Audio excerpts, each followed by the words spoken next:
គឺជាវាសនានៃបង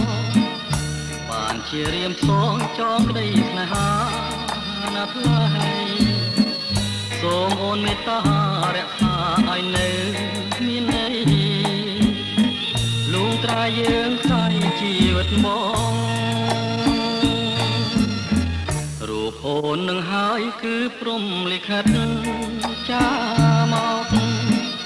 រៀមខំស្វែងរកទៅមកជួបផែនគូផង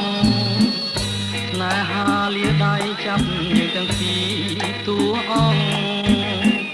គឲ្យត្រឹមត្រូវក្នុងចំណុចគូព្រេងអង្គឲ្យវាសនាខ្ញុំមកធ្វើមិនឡើយឲ្យនាងជឿសុំលេថាស្រីមានរូបស្រស់ក្មេងគឺជាគូព្រេងពិតឥតសង្ស័យរូបអូននឹងហើយឆ្លើយត្រូវត្រង់ក្បួនហោរាពីថាអូនពិតណែបនិតនឹងបងនោះស្អីទទួលបងទៅមិនខំទេទៅមានថ្លៃកុំកែសង្ស័យទៀតណាអូនណា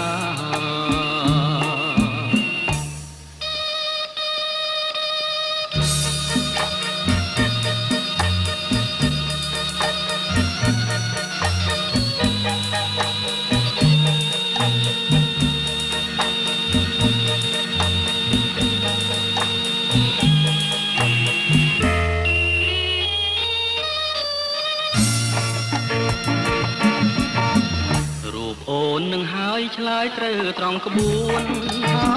រាពីថាអូនពិតណែបនឹងបងថ្លៃទទួលបងទៅមិនខំទេទៅមានថ្លៃកុំកែសង្ស័យ